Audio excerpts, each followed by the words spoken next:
Hold me close till I get up. Time is barely on our side. inside. I don't wanna waste what's left. The storms we chase are leading us, and love is all we'll ever trust. Yeah, no, I don't wanna waste what's left. And on we'll go, through the wastelands, through the highways, till my shadow turns to sun rays. And on we'll go, through the wastelands, through the highways, and on we'll go.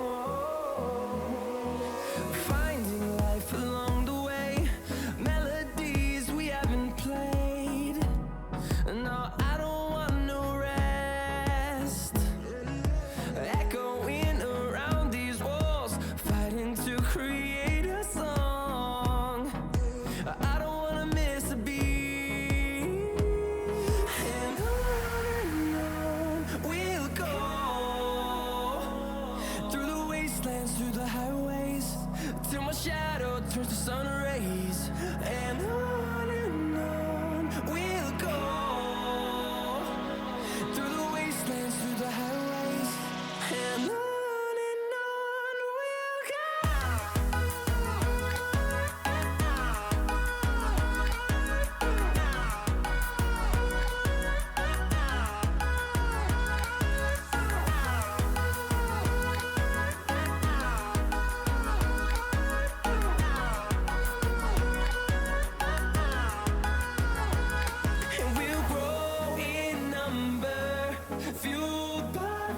See the horizon turn us to thousands, and we'll grow in number, fueled by them. To see the horizon turn us to thousands, and on we'll go, through the wastelands, through the highways, till my shadow turns to sun rays. And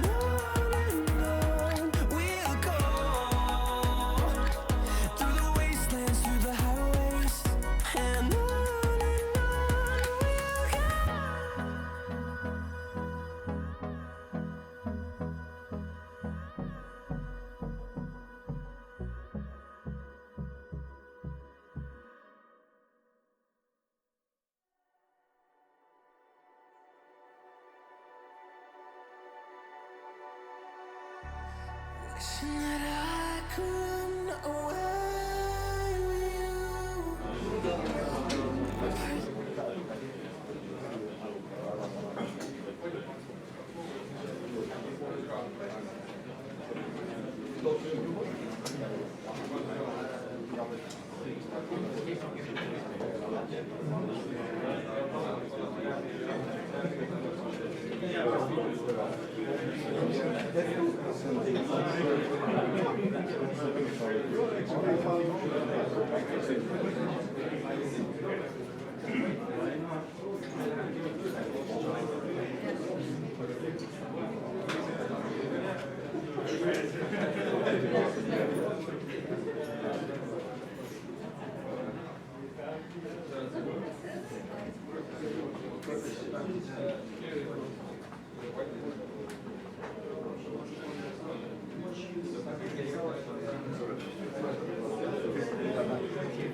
Okay, guys. Today, first of all, I want to say thank you, RangeForce company, to help us organize this nice event. I think the CTO of the company afterwards will say some words about what company do. I think. And today also, as you know, it's our DEVCLUB event. In this October event. I don't remember now, I think something 77, something like this. I want to say some good words about the company who supported DEVCLUB. If somebody from the company is not supported us, it's not so good.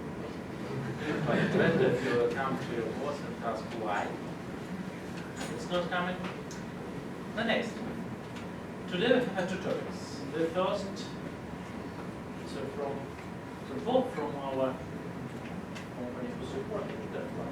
The first of the CTO of RangeForce, he promised to speak about the security, maybe not about security. No. About views. Different variants of more secure and less secure view. Yeah, something like this. The story about it. Very nice. And the next story, it's guys from the Gases. This guy from the Gases. He'll be trying to explain how he grow from Tinder reality from the position, what you take now. And I think we're ready to start with questions mainly after the presentation. Yeah? At your level, how you want. Questions when you want. You can, if you want. Not a big questions, because we must be in time. Thank you very much. We're ready to start. The stage is yours.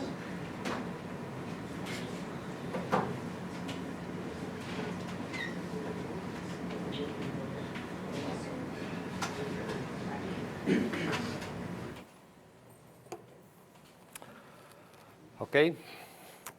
My name is Margus Ernits. Is my mic on or? Not really. Okay. Now it's better.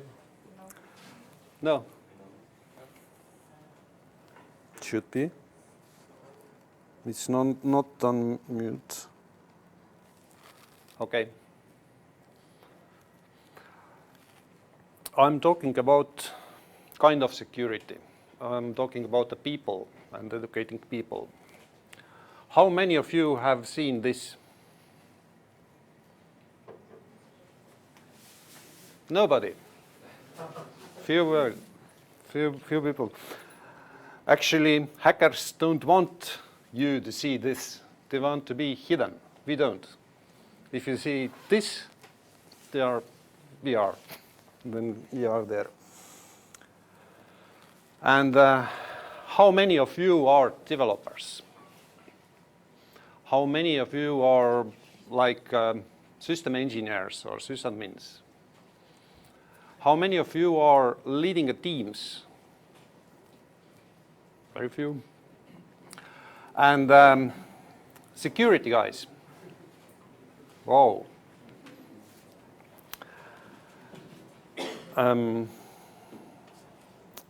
Today's talk about developers, but not only. My name is Margus Ernits. I'm a CTO of RangeForce. I was lecturer at Estonian IT College a long time. I lead the robotics club 10 years there. I started with soldering electronic details and soldered my first computer at age 15. I started programming after that.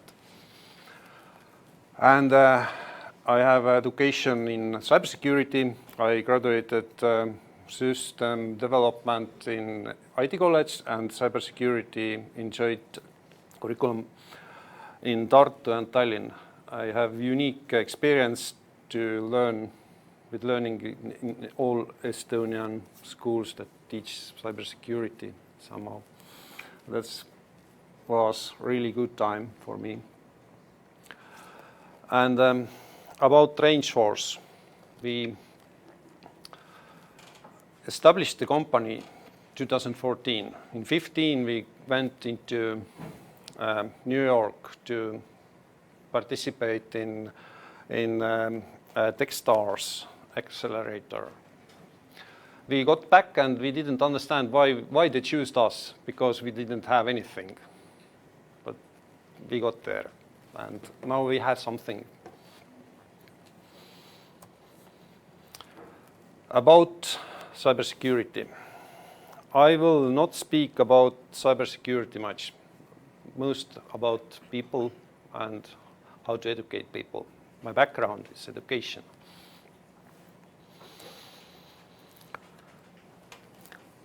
You all know that cybersecurity engineers, there are few in Estonia available.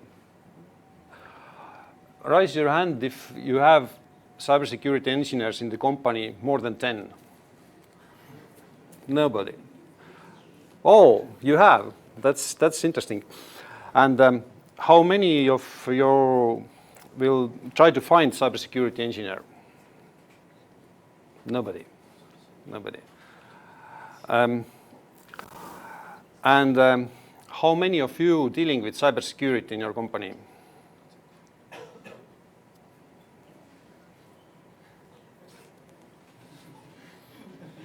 Nobody. Who cares about cybersecurity then? Everybody. Okay. How many of you have continuous delivery and continuous integration in place and regular deployments? Okay. And how often do you do that? Once per week, or per day, or per hour, or per month? Renno, what you said? Per minute. Okay. And your security team does security tests for each of this release per minute? We have hired hackers. Okay. But we don't know about releases. Okay. You don't know releases. Yeah, you don't have releases. You don't have ones. Okay. And if you want to deploy your code very rapidly, but you still need to care about security, how you can ensure that? What are the mechanisms? You spoke about white hackers. Yes. You use external hackers to test your security regularly. Yes. How many of companies do that? Few. And how you can be sure that your developers deploy something that is secure or somehow secure? Okay, how you educate your computer users?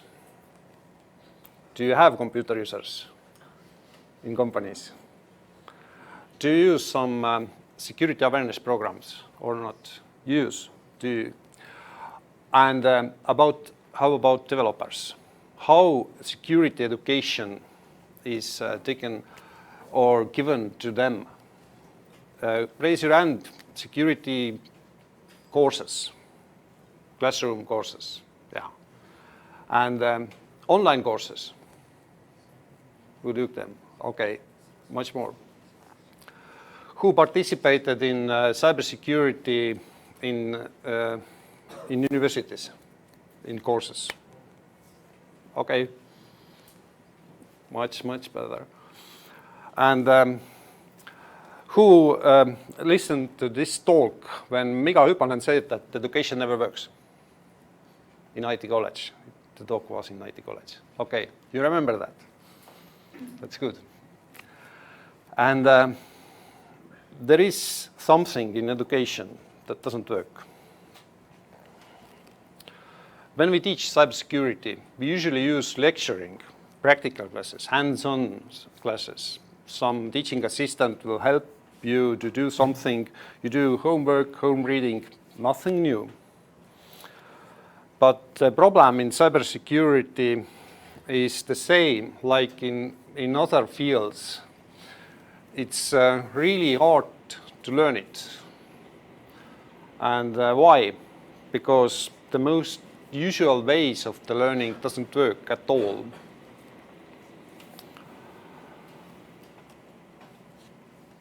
And I got the idea that I will build a system that solves every problem in the world, absolutely. And I built that system, and of course it solves every problem in the world, but except those I wanted to. And now we have a brilliant system that emulates computer users and hackers and provides you learning environment. You can log in and learn cybersecurity. There is only few issues, like actually you don't have time for learning. Why is that? Raise your hand if you did some learning instead of working in this week. That's very good. How many of you did courses in some universities? Few. And one way to learn about cybersecurity is find out some CTF and participate. There is a different type of CTFs. Who don't know what is a CTF, raise your hand. Okay, capture the flag. Like sandbox, you can log in into some web application, try to achieve some flag or treasure from web application, and learn during the process. That's the CTF. There is a different types of the CTFs. One type is you just try to think like a hacker, break in and use this system. Another type is like attack defense CTF. You need to protect something. It's much harder, because breaking in, it's easy comparing with protecting. And there is a lot of systems you can find from the internet. You can try your security knowledge, you can learn. We did some cybersecurity events around the world. We created a system where participants can learn during hands-on cybersecurity exercise, small ones. And it has gamification elements like leaderboards, scoreboards, media injects, videos, everything necessary to create some real action and make you think and struggle with the system. It worked well. We run those events around the world in 10 different countries. Almost everybody liked it who participated. Your website got defaced. You start digging from the log files what happened. You try to find vulnerabilities and fix them. But really, is it helpful? I know that some people participate at those events. When we ask learners feedback, it's almost using the simple rule. If you did something and you got some points, then you like it. If you didn't achieve anything, you don't like it. It doesn't relate anyhow how much you learned. There should be some other methods to measure real learning during this process. And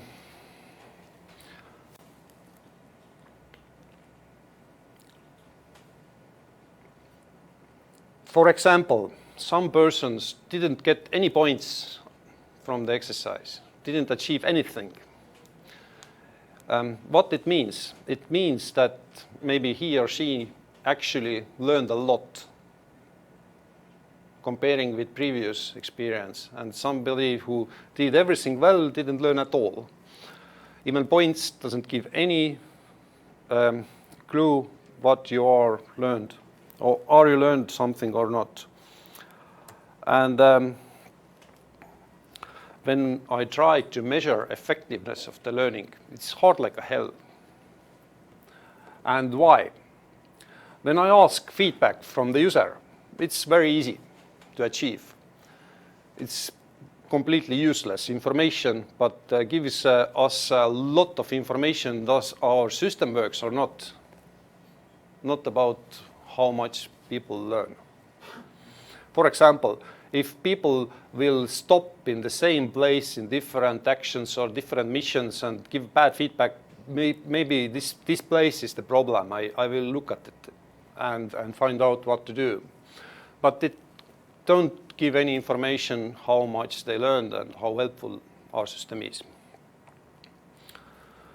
About learning. We can measure before learning and after learning. We did that. The problem with that is that it takes a lot of time. You do 4-hour torture before the course and the same after the course. We have seen a great improvement in the skill level and everything. Everything is super awesome, like our US partner says that. But it doesn't mean that we can't do better. And what we want to achieve that the learners' behaviors change, that they will think more about the code and about fixing the system. And we can't measure this in our system. We measure this using the clients, and they give us feedback, and they set up programs inside the company how to measure really behavioral change. For example, we measured 30 people in one company. It was a really big company, actually. And there was more than thousands of developers. But we did a small pilot there and measured before and after, and they were really happy. And after our program ended, they found a lot of security bugs from the code after that, immediately. And we can say that, yeah, it changes people, but does the company improvement was so that they returned the same money what they spent with us? We can't measure that today. And before I go on, I will show you how the system looks like, that you understand what I'm talking about. And if you start learning cybersecurity, it's very usual that you go into lecture or training class and get some virtualized environment and start hacking and learning and everything like that. We have cloud-based virtualized environment. There is only web browser necessary. And learning in this environment means that you get a virtual learning assistant that teaches you through the mission. The Wi-Fi is a little bit slow here. And you have game-based like tasks. You have issues. One user said that, oh, computer looks a little bit strange and background is changed. If I go to this computer, I will see that, yes, that's true. Something has happened in that computer. If you see this in some computer in your company, what you do? What you would do?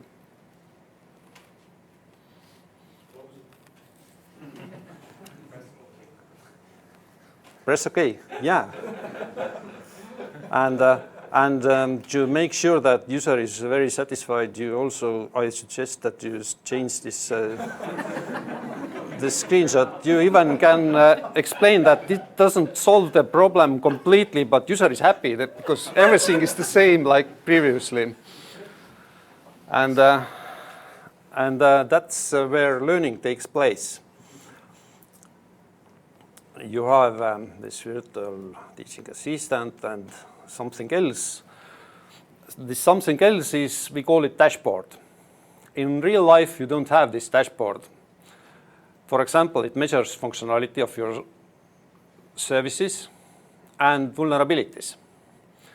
You can't get real information in real life about your vulnerabilities. Nobody will tell you. But in our system, you have much more information about what's happening. And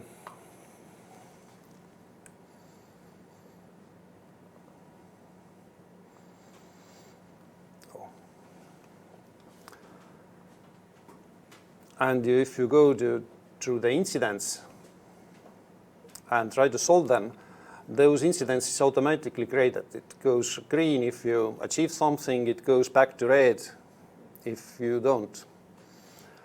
And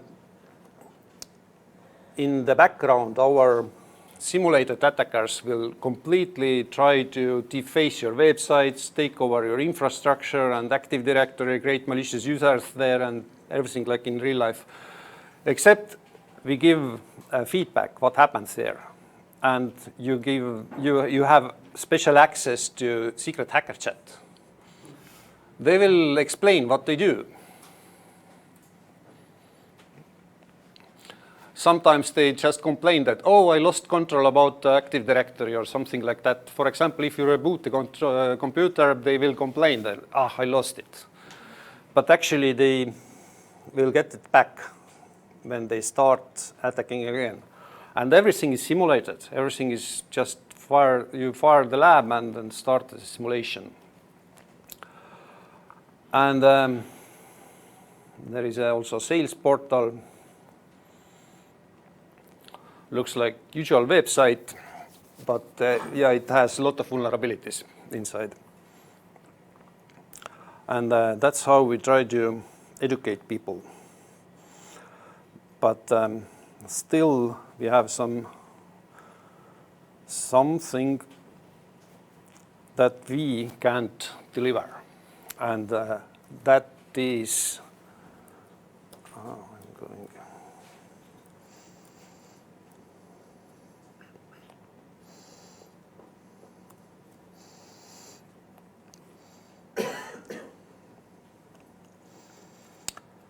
that is the results, how we can be sure that your people learning and actually get better for protecting those threats, protecting against those threats.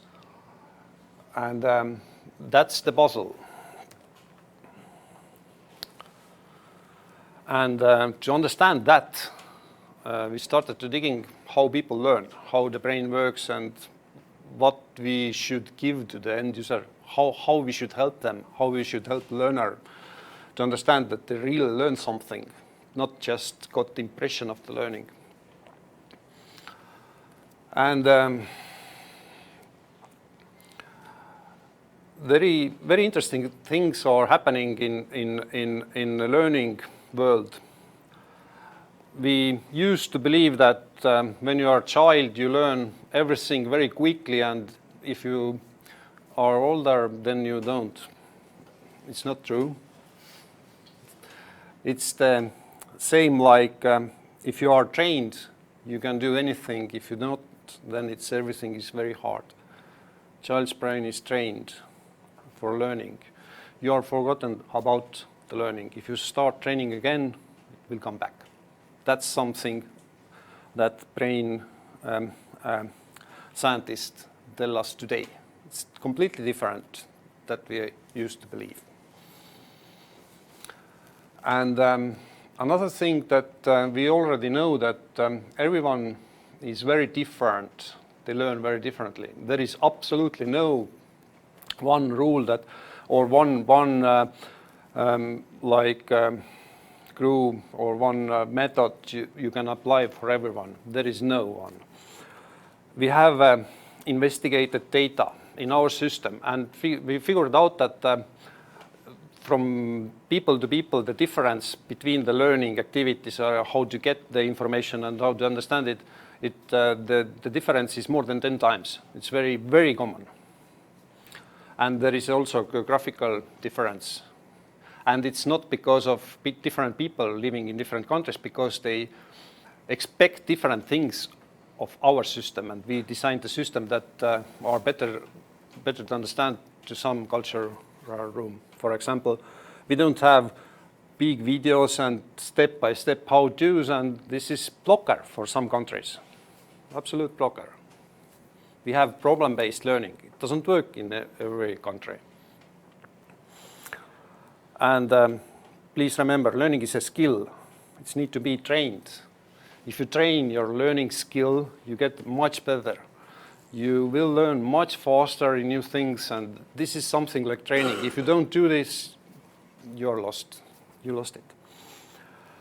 Not forever. You can do it again. That's another good thing about brain scientists, that they tell that if we start learn how to learn, we get better, much better with learning. And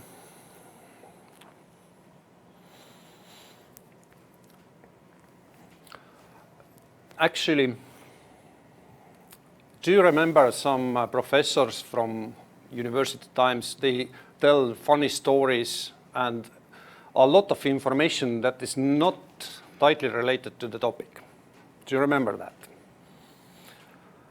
And it's funny because our brain works in that way that we need fun for learning.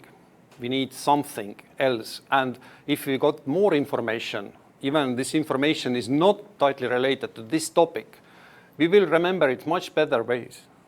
It's very interesting, actually, how it works. It's not like I expect.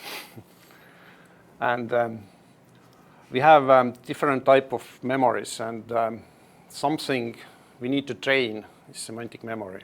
Actually, this type of memory is also basic training, and it's very important that you sleep. There is no way that you can learn a lot and doesn't sleep. It doesn't work that way. It's really important. And our brain works in that way that, like, we have a good library without any indexes. And how to make our brain work in that way that we are remembering things easily and we can retrieve them from the long-term memory much easier. There is several things we can do. First is repeating. You know that you repeat something, you remember it better. That also helps with training about cybersecurity. It doesn't work in that way that you send your people or developers to do their training and they remember that forever. No way they will forget. This means learning is hard. And the second thing is add meaning. That's the trickiest. What it means? It means that you can't just consume information and retrieve it from the memory after that. There is absolutely no point. It doesn't work that way. You need to give meaning of every piece of information. And this means if you see the video lecture and don't pay attention, don't think through the things you see there, you are lost. Don't watch the video training. It doesn't work. Because of that, you just don't think. And the remembering things means that if you don't try to think them or do them or explain them to another people, you will not remember this. There is no way. And it's just participating usual lecture or video lecture. It's imitation of learning. It's nothing related to learning. I know that. I have seen what's happening in my lecture. If I go to backstage and in the audio guys, and I can see what students do that in the lecture. Lectures, something I don't like. They are completely meaningless in point of learning. The only way give point or meaning or then is to make it interesting, playful. It should be given in that way that you think about the things you heard. And another thing, if I speak something or lecturer speaks something, the people will not remember what lecturer speaks, but what they think in the same time. That's they remember, not speech or words. And the brain works in very interesting ways. For example, if you consume information, your brain activates something in your memory.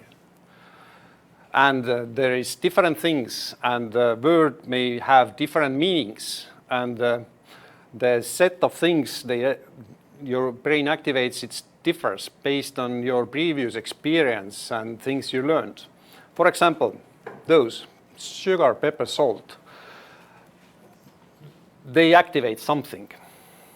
In some people, they may activate like, oh, salt, yeah, configuration management, or it's related to passwords. Even if you don't think that way, the brain activates those regions. And that's interesting about the learning. And if you get more funny information or even not directly related to this fact, you remember it better. Because of that your brain activates much more than is necessary. And when you're learning new things, there is different ways you can do that. First, it's very powerful ways try to relate every new piece of some existing piece you know. That's usual learning. More complex learning is how to learn something so new or so different that you don't have any clue about it. Then it's the mechanism should be like that. You try to see different subsystems in the new system you want to learn and relationships between them, and start building a memory map or some model in your mind about the system. That works as well. And very important, each person learns differently, and you have best learning experience in some like morning hours or evening hours. It differs between the people. Try to figure out what works best for you and reserve it for learning. Because if you don't learn, it's like a training, you lost it. You need to do it regularly. Why learning happens? Why people learn? To get some position, salary. What else? Mom said that yes, you should learn it. For example, there is medical students. They drop out from medical student field is lesser than in others. Why? And studies in States, not in Estonia, figured out that it's because of moms. That's interesting, because this external motivation is so high that they don't drop out. Who knows what those means from Steve Wozniak? Fun, friends, food. Fun is the hacker's motivation of learning new things. It should be fun. You should get something that is playful or fun. And if you have good people in your company, and most of them want to master something, anything, it's music or it's beekeeping or it's like some technology. If they want to do that, those people will learn, and their brain works in that way that they're able to learn new things. And the motivation. There were few team leads. And there is a different kind of motivation that influences. Internal motivation. The people who have time and want to learn are internally motivated, it works. But we figured out, based on data in our system, that it doesn't work for programmers. Do you know why? Because they're not curious about security. Yeah, but learning a new framework, for example, well, why that doesn't work as well?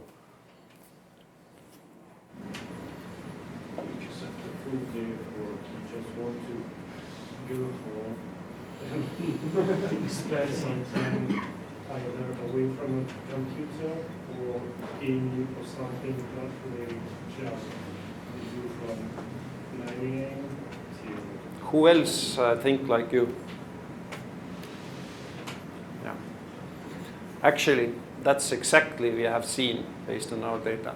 Developers will learn not at the work time, but after work ends, at weekend and not at the work, and if we try to figure out why the workload, that's the problem. And even if you don't have pressure from the workload, you got pressure from coworkers that, yeah, you should close this ticket and fix this issue and do that and that. And you're a good and nice person and you do that. You won't do things you need. You do things that other needs. And this means internal motivation will not work for you if you're a programmer or developer. And external motivation, we have seen it works. When we established some agreements with team leads that they demand results, learning results, present the test results, and they should master those skills, they do it. And team leads will give time and pressure, and they do it, they achieve it. Even if it takes only 2 hours per week. Only 2 hours per week. If there are external motivation from team leads, developers will learn. That's something I didn't expect. But yes, they do.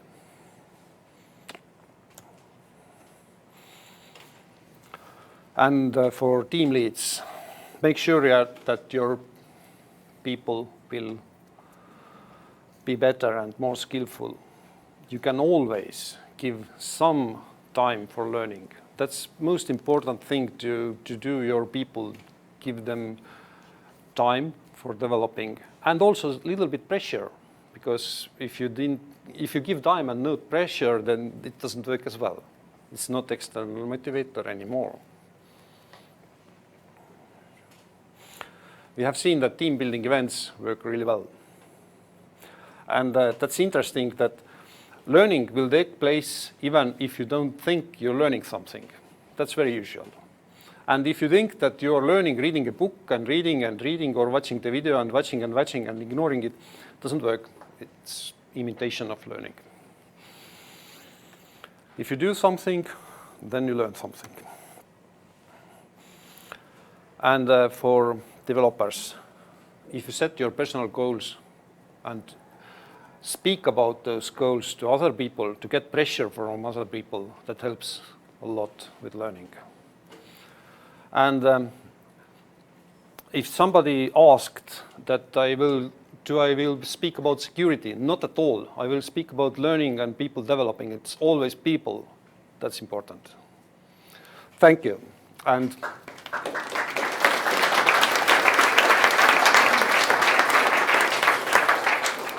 if you have questions, I have time.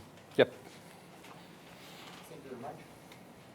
My question is, how will this awareness program help to prevent APT attacks?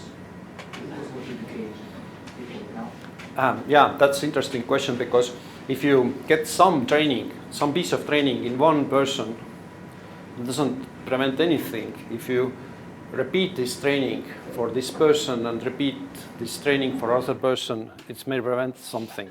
Yeah. And APT, it's actually the best case when usually cybersecurity measures won't help you. They will not find or pop up that you have security issue or virus found. It's silent. And the computer users, they are helpful. If they say that something strange happening in my computer, please look at it. Something weird happening. I did something idiotic, I will say that. And that's also another issue with cybersecurity people, that when they are really arrogant and try to punish people because they click on something, then they will not get any information if user really clicked on something. And that's one thing, if you are security people, try to avoid. And APT is just something you can't protect using some technologies. You can find it easily not easily, but much easier way if your users are in some level of degree. And another thing, for example, people who use computers for work and don't try to do fancy things like clicking on every link, this also helps. And because of this in Finland, for example, malware infection rate is lower than Eastern in Europe. But yeah, state-sponsored hackers will get you. They are good. Basically, you're saying that creating such a transparent environment in the company is kind of basis for this defense. If the communication is fine, trust, communication, and yeah, that's you are in much better situation. In usual, data breach will discovered after 100 days, and this means if you are good users who will notice something and will explain and will try to understand what happened, then it's much better. Yeah. How do you raise the importance of the cybersecurity in the company? Because everybody knows that it's important, but it's like defined well. I don't know. If I have this information, I already in Hawaii or something. Well, Marcus, Yeah. hiring a hacker to actually do it, this will raise the company perception. I mean, Yes, if this hacker will educate the users and try to educate the users, not insult them, then yes, yeah, then it works in that way. But yes, we have seen that our training is both not for developers. We have a lot of web application development missions, not only Windows Defense. And the reason is that developers don't, or organization or developer unit doesn't have money for security. And budget is inside the security organization, in security departments. And they want just more security people, and they want only security-related missions from us. Yeah, that's the problem we have actually, and I don't answer. I don't know the answer. how does when you educate management in companies, how much it differs compared to normal people? Is there something special about it? Do you like more than or just overlife or whatever? How you approach management? Maybe also with topics also. I'm not the best person to answer that. We have very good sales leader in States, and they know how to do that. I only imagine that how it may. Like selling a business. I mean, how you educate them different approach. We don't have any education for leaders today. That's the issue actually, because usually we do cybersecurity exercise inside the company, and the leaders will see what happens, and they are interested and they are happy with that usually. But we don't have training for them today. Yeah. But they make decisions. The decisions are made by them. Yeah, I know. And we got also asks from different clients that yes, our security team and IT team performed well in last training, but decision makers failed. Not the training, but in real data breach, yeah, decision makers are the weakest link. Yes, I know that. But it's for us, me as a developer and making such kind of games that involve technology and servers, it's much more interesting. I didn't pay attention for that field, but it's my mistake. I will correct this. Yeah. Yeah. I have a simple question from the lecturer viewpoint. As a lecturer, I think you learn as well, because as you mentioned, you teach some topic or subject for 5 years, and I believe during this period you find some mistakes maybe in your lectures, as a lecturer, and so on. Have you ever experienced it? And if you have, how do you excuse yourself because, oh my God, I teach wrongly? Actually, it's a good question because trying to teach something and give like lecturing to others, it also like one method of learning. It's much more effective than any other method. If you don't know something, go to lecturing, you will learn something, yes.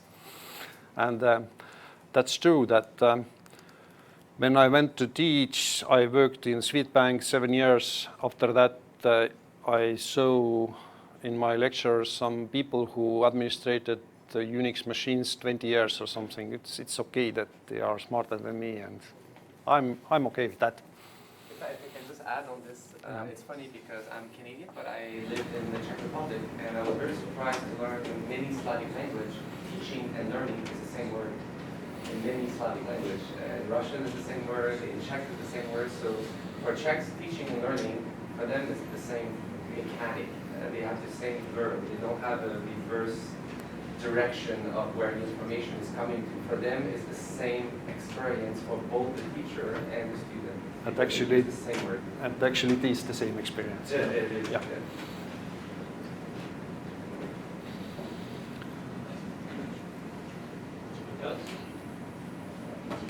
No? Actually, I'm wondering about the external motivation versus internal motivation, because I have a question in my mind whether the profile of your participants is somewhat similar, because when I think about cybersecurity experts, the understanding that I have is that usually they are self-taught.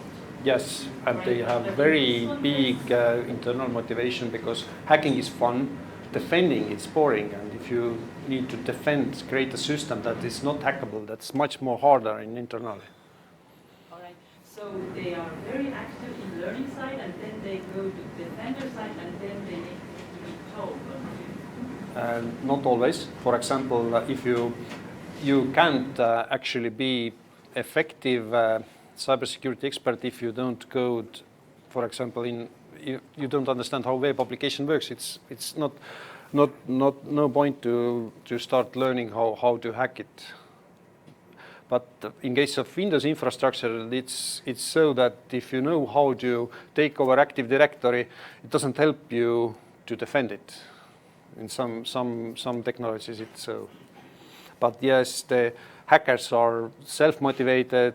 They just try things like definition of the hacking itself. It means that you try to try not to break in, but try to do something, make the system works for you in somehow. It's not always even related to IT. And if it doesn't work, you try something else. Scientists do the same, actually. It's the same mindset. For example, the hacker mindset, something you can't easily learn. In my lectures, I always give, not always, but I have given some very simple like exercise for my students. And to test, do they have hacker mindset or not? I just ask that they will write a program that prints out PIN code of this card.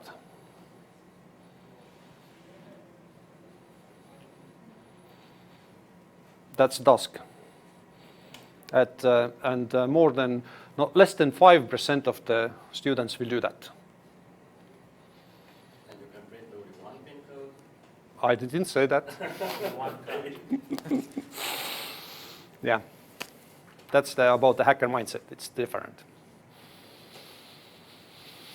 Okay, that's all. Thank you very much.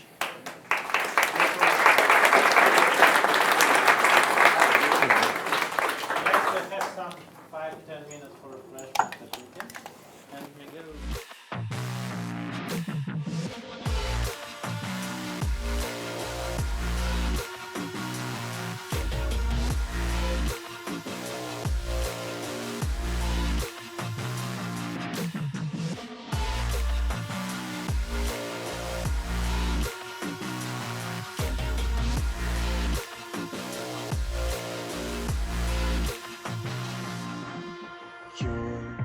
so distant when you're home, always hanging by your phone. Do I even know you? And I get paranoid sometimes, 'cause I know that you ain't mine, and I'm lost without you. You still be the one I talk to when I'm sad. Can't you see no tainted love is all we have? Our issues run so deep, now when I try to sleep I feel so bad. I should leave, and by the time it's done I'll be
girls with their nails done now.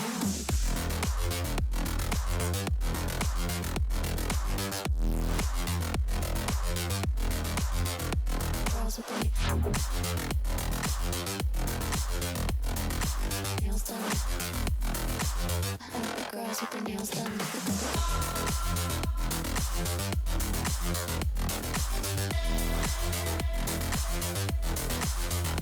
Girls with their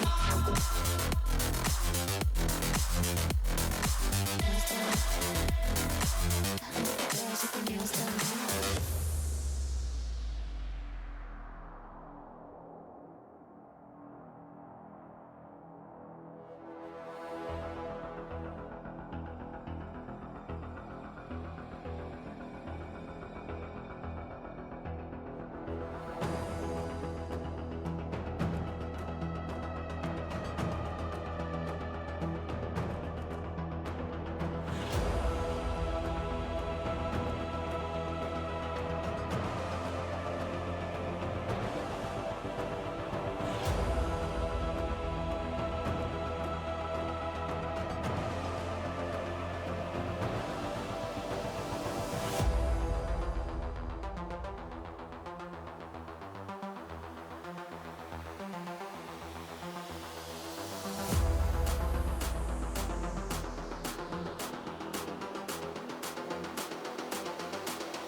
Girls with their nails done now.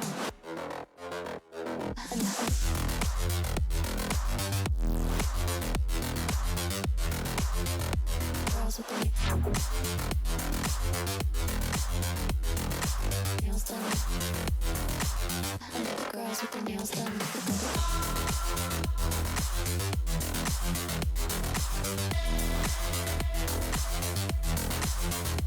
Girls with their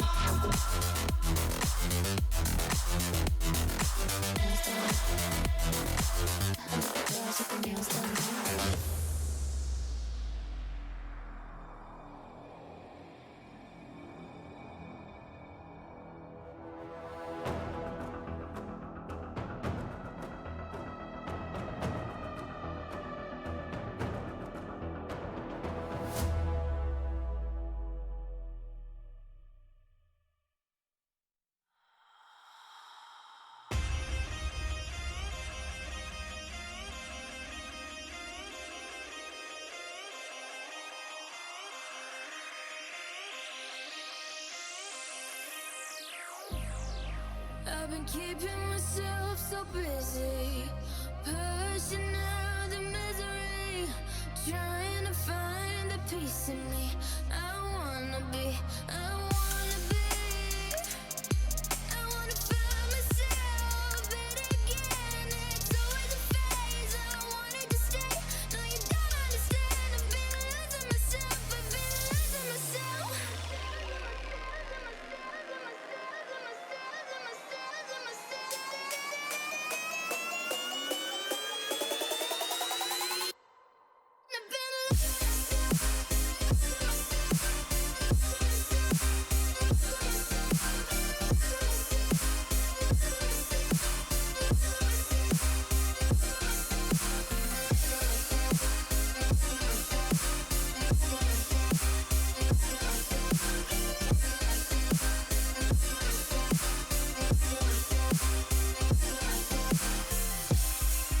I've been keeping myself so busy, pushing out the misery, trying to find the peace in me. I wanna be, I wanna be, I wanna find myself, but again, it's always a phase. I wanted to stay, no you don't understand. I've been losing myself, I've been losing myself.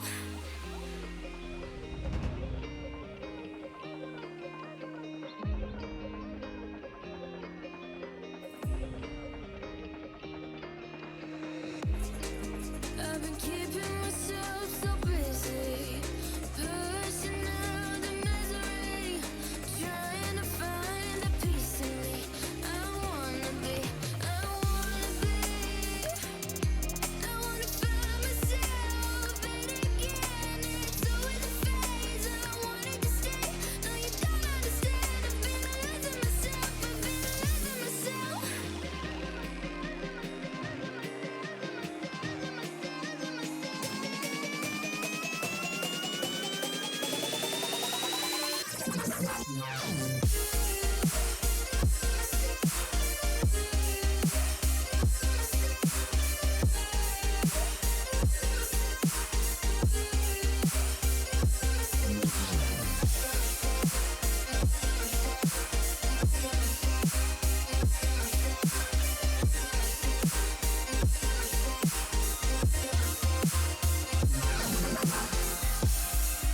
I've been keeping myself so busy, pushing out the misery, trying to find the peace in me.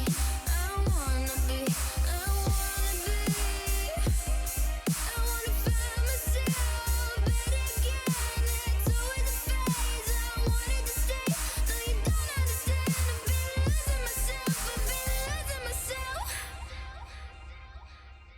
So purely, I'm pushing myself to the edge, not wanna go away. Been testing myself by the worst. I've been pushing my mind to the most.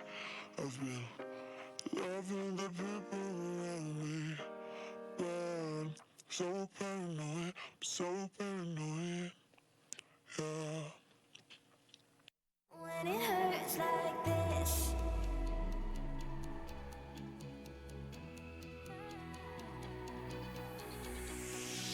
we climb the greatest heights, jump down and have a fight, and that's all we'll ever like. But that can never change my mind. When it's good, it's amazing.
like we've come to the end of the road.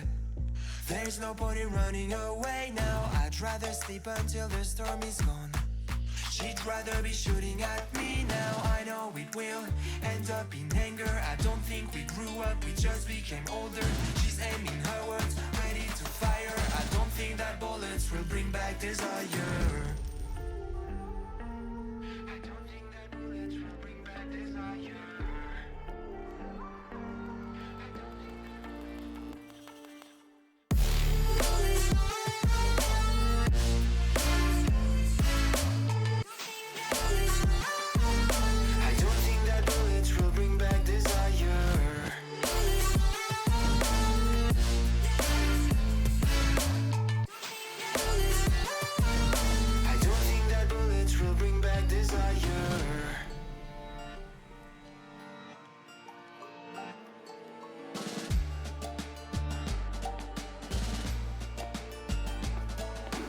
Looks like a blink of an eye's not enough. She'd rather be staying for days now. I'd rather fix it than mess up again. She'd rather be burning it all now. I know it will end up in anger. I don't think we grew up, we just became older. She's aiming her words, ready to fire. I don't think that bullets will bring back desire. I don't think that bullets will bring back desire.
I was ready to surrender my heart to you, only you.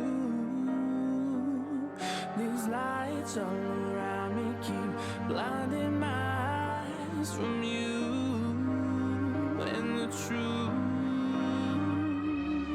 Don't tell me, don't tell me, don't tell me why. I know, no, you won't save my life.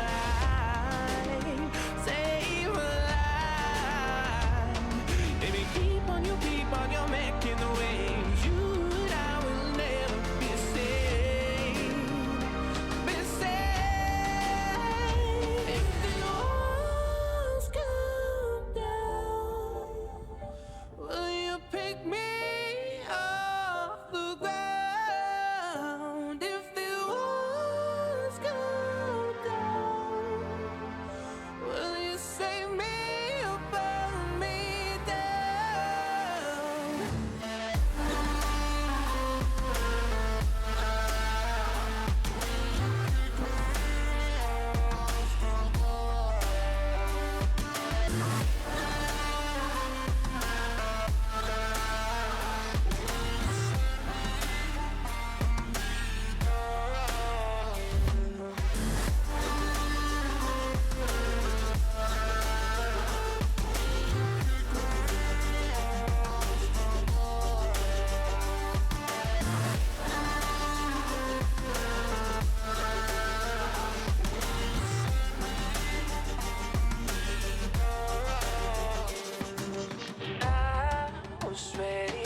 don't tell me why. I know, no, you won't save my life. Save my life. If you keep on, you're making the waves. You and I will never be safe. Be safe. If the walls come down, will you pick me off the ground? If the walls come down, will you save me or burn me down?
You say I make you nervous, a tragedy, I'm a beautiful disaster, a reckoning, you wonder how I got this way. You think I'm someone to be saved, someone to clean up and tame. Oh, some things never change, never change. Oh. You think I would look pretty on your arm once you cover up my bruises and battle scars, but it always ends the same. Can't bear the things I've had to face, got you crying on your knees in pain. Oh, some things never change, never change. Oh, you'll break your back to make me feel again, suffocate to make me breathe again, lose your mind from endless pain. Some things never change, never change. Oh, redemption never came. I stopped asking for forgiveness, cause you should know only fools tread where the angels fear to go, but you keep trying to get too close. Save myself by turning into stone, so save your judgment cause you just don't know. But some things never change, never change. Oh, they say I should feel guilty and change my ways, leaving crumpled bodies in my wake. Swear I didn't mean to make them break. Swear I didn't mean to make them break. Yes, you ready? You ready? Yes! Thank you. Okay, now we're on stage.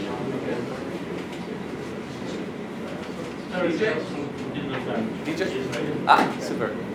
Thank you. Hello everyone, my name is Miguel Caron. I'm the General Manager for GameSys Estonia as well as the head of the Baltic Studio. The Baltic Studios, actually we have 3 studios in the Baltics. We have a tech studio which is led by Dmitry Plahotnikov. He's the lead of that studio. We have Kaya, who is right here. She's the lead of the game studios, the game production studio. She's produced games, multiple different streams of different games. And then we have a brand new pre-production studio that defines the mechanic and the mathematics of all the casino games for GameSys. This pre-production studio is going to be led by a very famous individual in the industry. I'm not going to say his name now because he hasn't started yet, so we'll wait for him to start. Those 3 studios are basically the food chain of making games or creating games for GameSys. GameSys was, until the end of September, was a very large company. Now we're even larger because in September, at the end of September, we concluded a financial transaction of over $500 million, euro, pound actually. Sorry, jumping from, I've lived in many countries, but head office is in London. So this transaction was in pound, where we merged our business with Jackpot Joy. And that created the company that we are now, which is one of the largest casino operator, online casino operator in the world. We don't have any physical casino, only online ventures. So that's GameSys. And today, I'm going to actually do with you something I've never done before. That's going to be the biggest round table ever. This is the actual formal training that I do with leaders that just got promoted as a lead. And it's actually the one, we have some leaders here. Sergey is a team lead in the tech studio. Ilsan is a work in progress in the tech studio. So we have some leaders and some upcoming leaders that I actually went through this presentation in Tallinn in our office. Now, the presentation is usually made to be around a table with leader or young leaders to discuss it. I'm going to try to mimic this with you guys. So I'm going to take questions within the presentation. So don't be shy to interrupt me, ask me a question, ask me more precision. I'd be happy to help you out. Last things, I'm French-Canadian. I tend to speak fast. So as a French-Canadian, I was born with both French and English. In Canada, we have two national official language. So while I'm comfortable in English, sometimes I speak a little bit too fast. So if there's words you don't understand, just slow me down or ask me a question. Cool? OK. So before we start with the definition, I want to know who here has any direct report. Raise your hand and keep your hand up if you have anyone reporting to you. So anyone that you're their lead. Stay your hands up for a second, OK? Which one of those, keep your hands up, the other one was done, has been promoted in that role in the last 6 months? Good, good, OK, super. So do you guys, I mean, the definition is there, but the definition of leadership is something that has been really tortured, depending on where you are, from which company you are, what culture of company you are. But the true definition of leadership is the art to influence people in a way wanted by the leader. Two very important words there, art. So this is something that you need certain innate skills. If you don't have those innate skills, most likely you don't have an interest to lead people. Very rarely I've seen people that wants to be leader and they want to be leader, but they're introvert, they don't like people, they don't want to talk to people, they don't like to be with people, but they want a leader. This, I'm 47, I've never seen that. I'm sure the moment with humanity that you said I've never seen that, there's going to be a hedge case saying, hey, I'm like this. But I'm just saying this is actually quite rare. So the art is about, it's something you can learn. Like an artist, you can increase your skill, but you need some innate interest. You need to like people. If you don't like people, that's going to be very hard to listen to me today, because everything that I'm going to tell you, it's about people, about human. So, and now the other part of it, it's influence. The word influence is very different than manipulation. So when you want to influence someone, there's an understanding that you're trying to get the win-win. That while you're influencing someone to do a different thing or a thing different way, well, that person will get benefit from being influenced by you, and you're going to get benefit because the job's going to get done. So it's a win-win relationship. If you talked about manipulation, this is different. When you manipulate someone, you get him to do something that brings you something good, but for him, it's neutral or negative. So that's manipulation. So this is very important. It's not the art of manipulating people. It's the art of influencing people in a way wanted by the leader. Any questions, comments about this? Good. So anyone has read The 7 Habits from Stephen Covey? Is your head? Good, good, good. This is a must, guys. You need to read this. 160 pages. You can read it in a weekend. I've done a lot of crazy leadership classes in my life. I've lived in 4 different countries. And all those Harvard leadership classes that I've done is resume such brilliantly and so efficiently in the 7 habits. So if you don't want to spend years and years of reading psychological document about people, about biology, about leadership, about psychology, then just read the 7 habits. You're going to get 90% of what the other guy is going to get by going the long way. It's really, really well done. And in the 7 habits, usually when you guys got promoted, I really hope that within your growth, you got promoted here.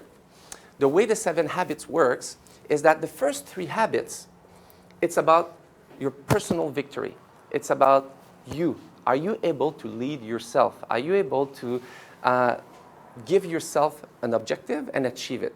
And there's 3 habits related to that. I'm not going to go, today is not a class about the 7 habits, so if you want this, well, apply to GameSys, and you'll have me and my little 7 habits book coaching you all the time. But the first 3 habits is really about self-leadership, so how to lead yourself. And then when you get to be very good at being proactive, you're really good at prioritizing, you're really good at keeping the end objective in mind. When you get all those skills embedded in you as an employee, then the leader says, it's time. You're now lead, here's your new team. Oh shit, what happened now? What do I do? This is where the leaders saw that from a dependence perspective, at the beginning when you entered the company, you were dependent. You needed the leader to give you tasks. You needed your friend to show you the GitHub for this project. You needed everyone to help you out. You were like teenagers, basically. But at one point, when you master those 3 habits, you become independent. You don't need your boss to be there. Your boss can take 6 months vacation. The job is going to get done. Everything is going to get done. That means that you're getting at the independence level and you're ready to start helping others and leading others. And this is where you usually get promoted. I say usually. In GameSys, our culture, in GameSys Estonia anyway, our culture is I usually let the team promote someone. I don't mean it this way. What I mean it is that at one point, someone is acting like the leader. Everyone around him is following like the leader. I look at this dev group, and they're always surrounding one guy over his shoulder, say, oh, how do you do this? Oh, how do you do this? And then at one point, I'm like, okay, he's the lead. I'm just acknowledging the fact that he's the lead. Unfortunately, not every company works this way. A lot of the time, it's like, he's the best coder, you're the lead, which is a big, big mistake. Well, I'm talking to these people now, these people that did not expect to become a leader, or do not expect in the future to become a leader, but what if it happens? What if you're given that? And it happened in my career. As I said, I'm 47, so I've had a long run at doing these things, that some people didn't want to be a leader, but when they were giving the task, they said, okay, I'll take a bullet for the team, I'll be the leader.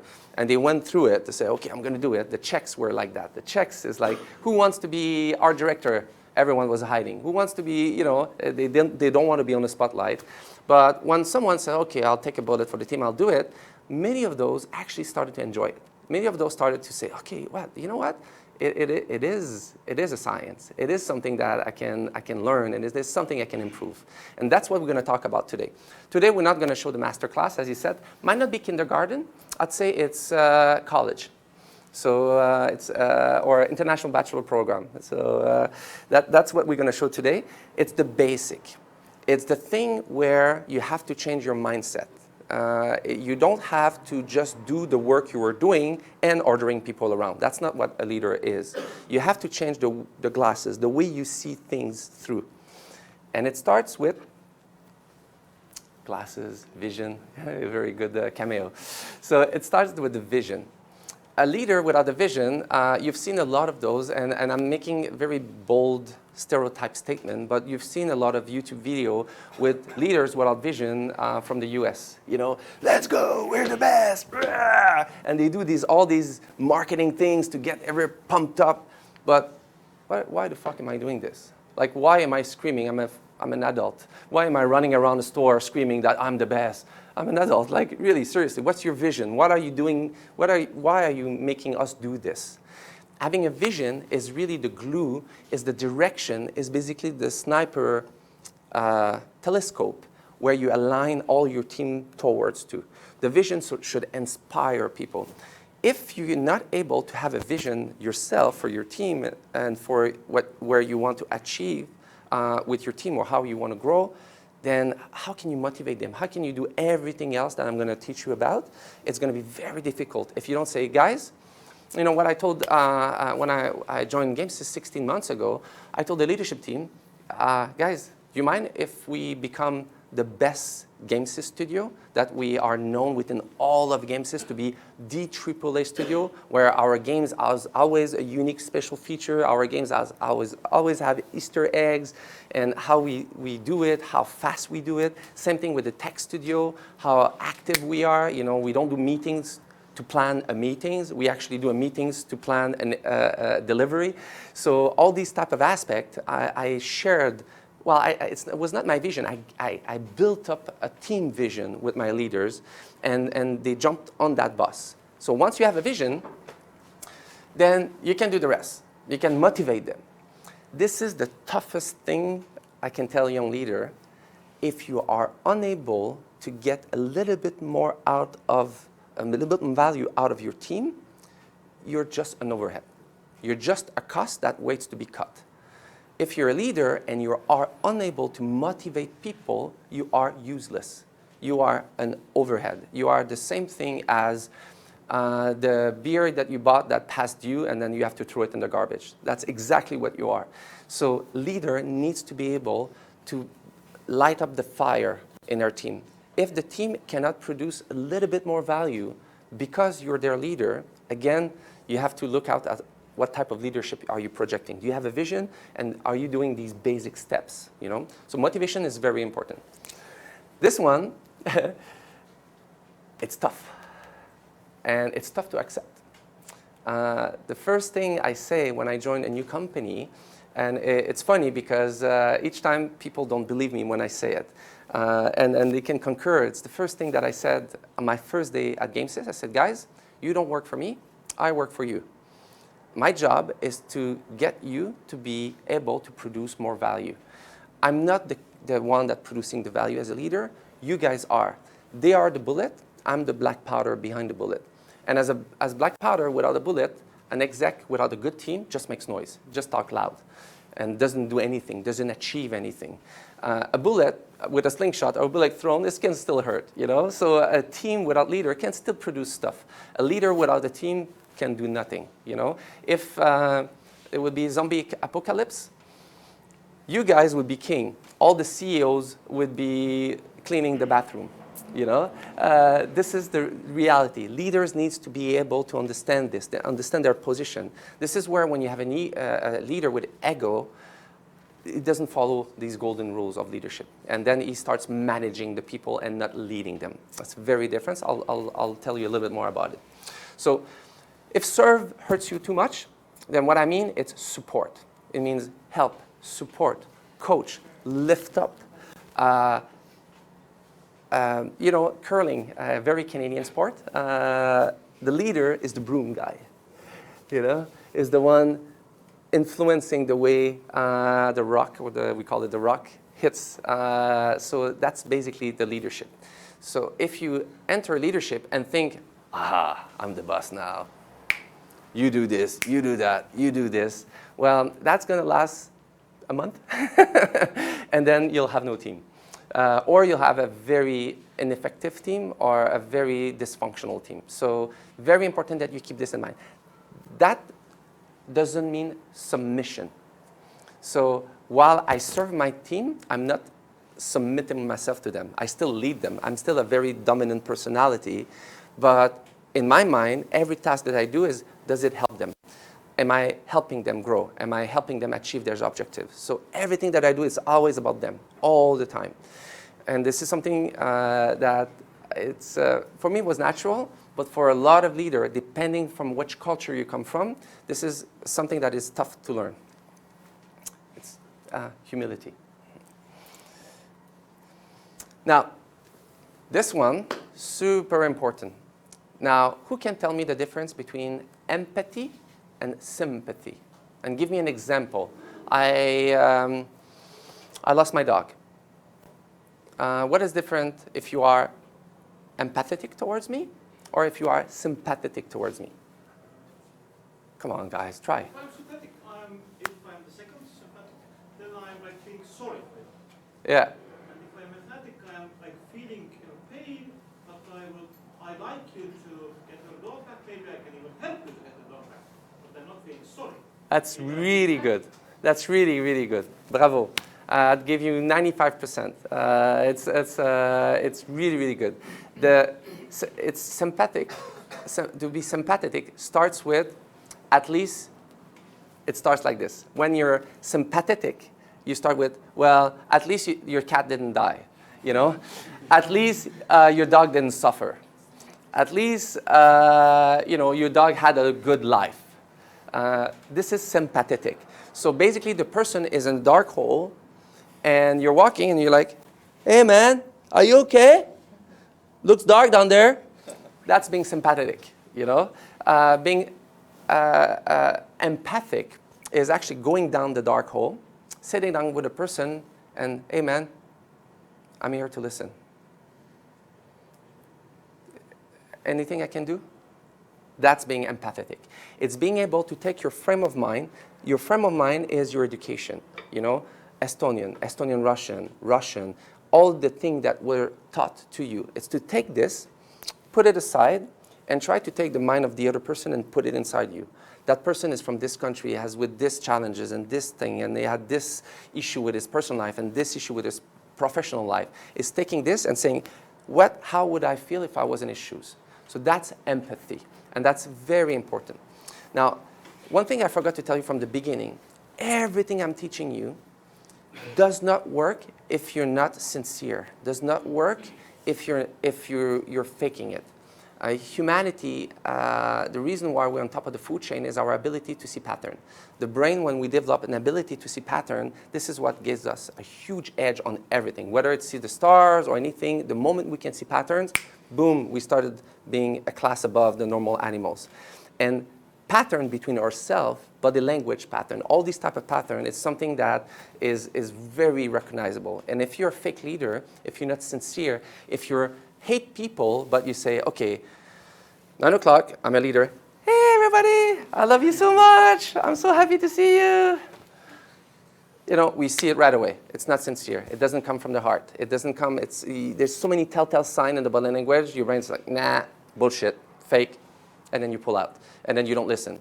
So empathy and everything else that I'm telling you is important that you're sincere. Don't fake it. You know, it's being sincere. If you have to fake it, don't do it, because it's going to get you even a reverse result. Creativity, very important leaders. At higher level of leadership, you cannot say to anyone, bring your problem. Well, that's bad. What do we do? It's not something you can do.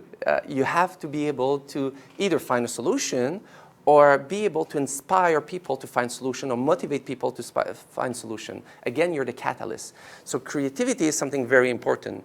The team can tell you that I can be very creative sometimes in ways to solve problems. So creativity is very important, not just for you to have creativity, but to encourage creativity in your team. One of the 7 DNA strands of games is the last one, which is the one that got me hired, I think. Well, it motivated me to apply anyway, or to say yes to the offer anyway, was wonderfully weird. In GameSys, we say that we love wonderfully weird people.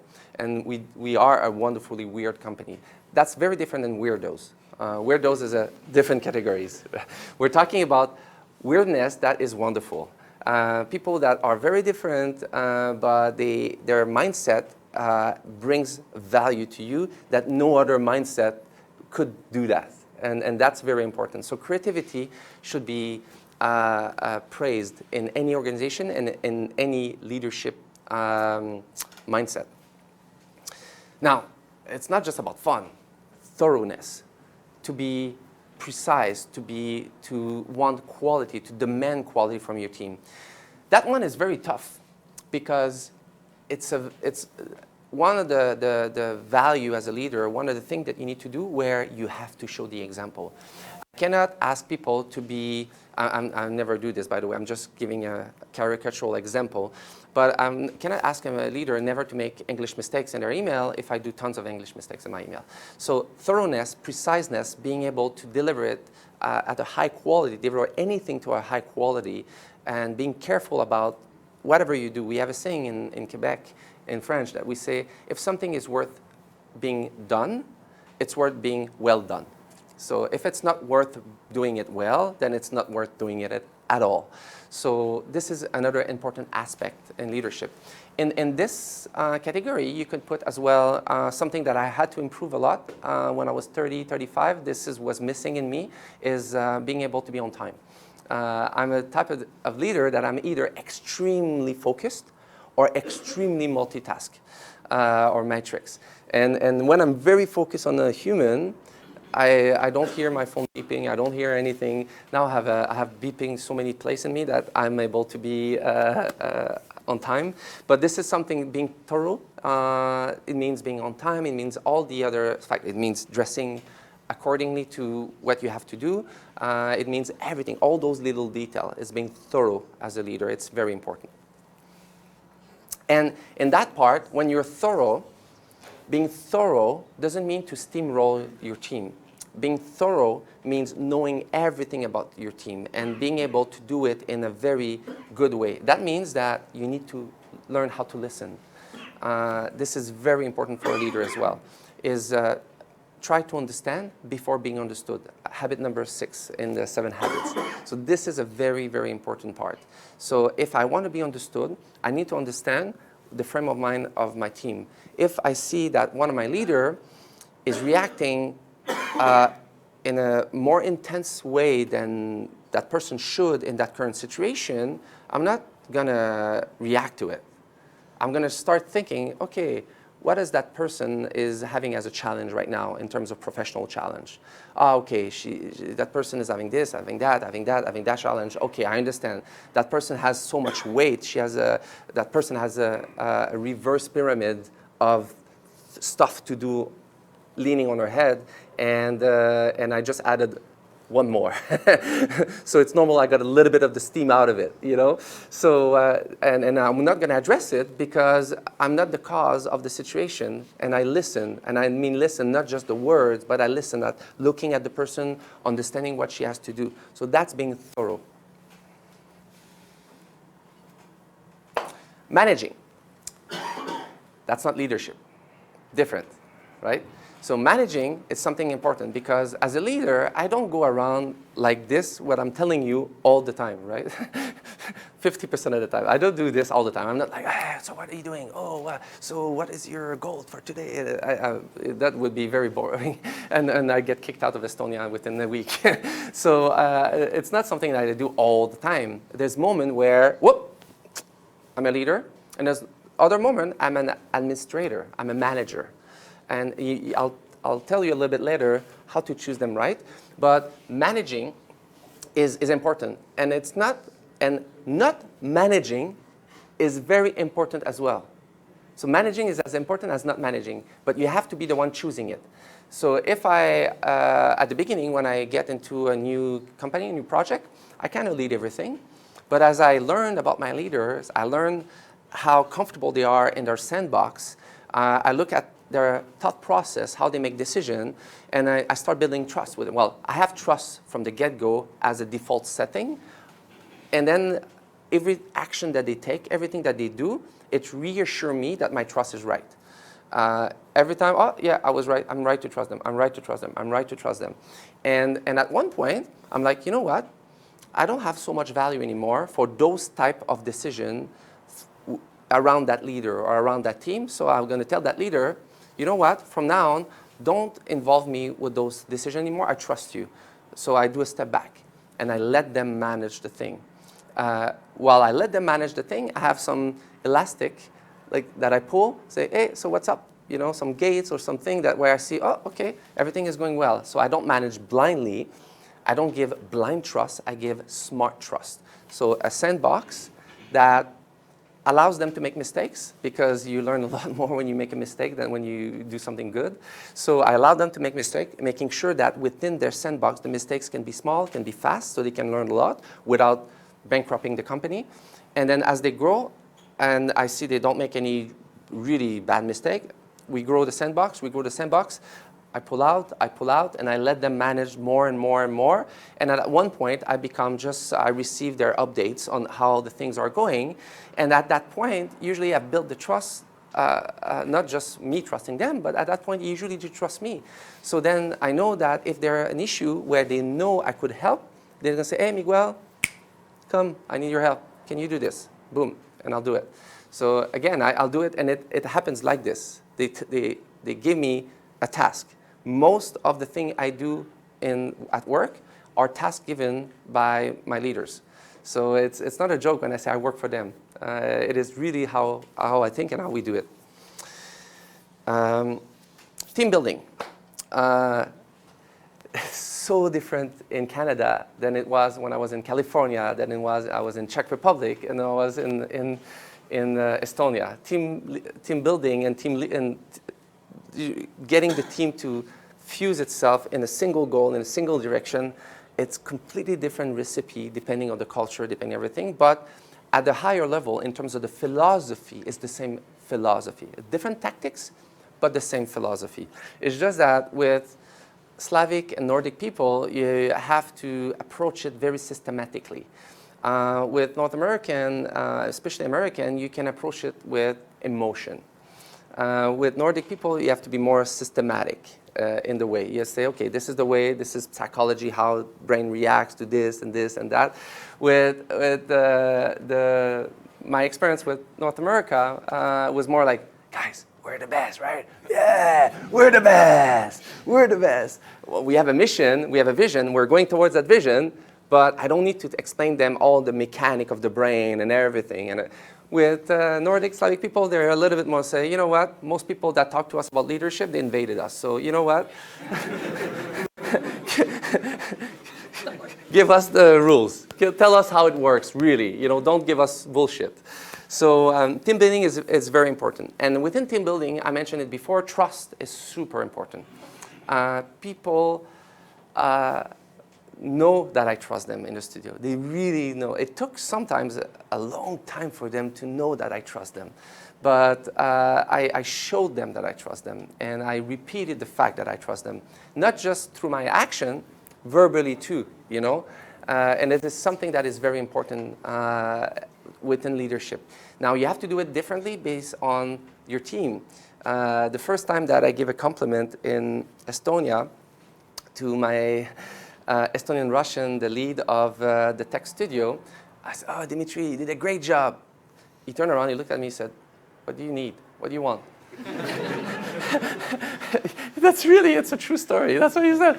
I was like, I wanted to give you a compliment. He said, increase my salary. That's a compliment. It's a true story. So now our relationship has grown, and Dimitri is a friend now, same as Kaya, and our relationship has grown from that first month where they were seeing me with my big boots, you know. But it is really the case. So you have to adapt your leadership to your team, and you have to make sure that you're listening to them, that you're not just doing what I'm saying as a robot, but you're adapting it to your team. You know, I was having a discussion with people, with some guests that we had from London in our office today, and I was telling them that in software engineering, you have to consider edge cases, right? Some of those very, very rare cases that could happen. And those are very, very rare, but because of the way IT system works, those cases can actually happen. In humanity, when you do leadership, this is normal people. These are the edge cases. So in leadership, everyone is different. There's so many variables in a human being that you have to be very careful. One of the first things I coach leaders to do is never to use absolute word. And I just did it. Never to use absolute word. That's the only absolution that you can do, is never to use absolute word. Why? Because the moment you say everyone is like this, This is the best way, this is the worst way, we are the best, they are the worst. Every time that you use absolute words, you're making yourself a liar, because there's nothing absolute about humanity. With the amount of difference in genetic in every single individual around this room, and then you add the education, and then you add the mindset, and then you had what type of day did you have today? All those things will influence how you're going to interact with your leader and how the leader will interact with you. So this is one of the most difficult tasks of leadership, and one that needs a lot of emotional intelligence. It's team building. Taking risk. So this is, I guess, one of the number one thing that a young leader is like, no way. Nope, not me. Boss, tell me what to do. I'm not taking that decision. Oh, should we go with Unity or Unreal? Nope, I'm not deciding this. You decide. Because the consequences, if I make a wrong call, is not something I want to handle. Well, guess what? When you're a lead, you have to handle those type of decisions. You have to be able to take risks. Now, you have to do it intelligently. You have to do it in a balanced way. And you have to make sure that you have mitigation plans if it doesn't go exactly as you have planned. Spoiler, it usually doesn't. So better have some mitigation plan for you. So taking risks is something that is very important. Now, you take the risk, and there was a mistake. You failed. Now, how do you react? So there's something very important in leadership in terms of philosophy of leadership. And it's another thing that leaders that just got put on place, that in their natural personality, they have a little bit of ego naturally, and they go, you know. This one, they have a very hard time to understand it and to actually internalize it and accept it. If your team is successful in a project, it's because of your team. If the team fails, it's because of the leader. Leaders should never have credit. So those leaders that you know about, Steve Jobs, Elon Musk, all those guys, they're not leaders. They're not strong leaders. They lead technology. They have different kind of set. They're creators. They're not leaders. Those leaders that are very strong, very powerful, you know their company, you don't know them. Who's the CEO of Netflix? Who's the CEO of Spotify? Who's the CEO of Steam? Steam, guys. No? But so all those guys are way better leader than Elon Musk and Steve Jobs and all those guys. And they made a lot of money as well. But you never heard their names. Why? Because they talk about their company. They talk about their team. They don't go on the stage, I created Netflix. I broke Hollywood. I broke all of Hollywood. You know? This guy never says anything like that. He always talked, it's always the company that is in the fast forward. I recommend you guys to Google or go on my LinkedIn. It's within my profile somewhere. I think I put it there 10 years ago, so you have to go down. But search for Netflix HR presentation. This is like a 15-year-old presentation that was done by the VP HR at Netflix. And it's on SlideShare. There's a website where you have all SlideShare. I think it's on SlideShare. And it's 72 slides. It's amazing read. You're going to really, really love it. And this is where you said, like, yeah, fuck, he's right. Like those huge company, I don't have a Tesla, but I use product in my phone and my home from all those great leaders. I don't even know their name. That's because they don't want you to know their name. They want you to know their teams. They want you to know the success of their team. And that's what leadership is about. Improving. So Marcus, here. When I was, just really quickly, so when I was talking about these are the 3 habits to manage yourself, those are the 3 habits to manage people, but there's a 7th habit that takes everything, and it's called sharpen the saw. And this habit is about continuous improvement, continuous learning. And Stephen Covey didn't even stop at academic or scientific or IT learning. He said there's 3 aspects of yourself to be a good leader that you have to continuously improve. The first one is your brain, the amount of knowledge, of information. You have to continuously learn.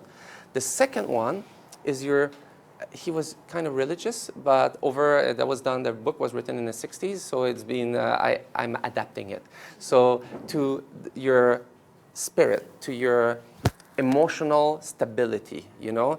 For Stephen Covey was spiritual, but I'm putting more in like, are you the type of guy that's fuck this, fuck that, I'm in a bad mood, oh, it's fucking cold outside, oh, I don't like it, everything.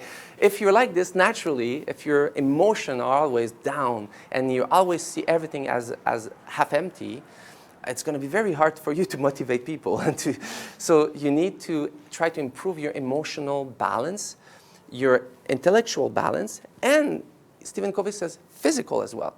If you are not disciplined, if you don't manage your physical, I'm not talking about sickness, I'm not talking about genetic issue or thing like that. I'm talking about health discipline, you know, eating well, training, like the discipline about your body. If you're not able to manage your biological vehicle that you own, then how can I trust you to manage people?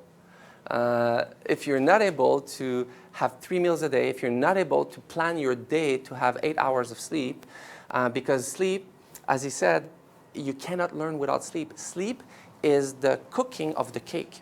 When you sleep, the information you've learned during the day is being transferred from the memory to the hard drive. That's basically what happens in the brain when you sleep. So if you don't sleep, it stays in the memory, and it just needs a one Control-Alt-Delete, boom, you forgot everything. So that's simple as that. So sleeping is very important.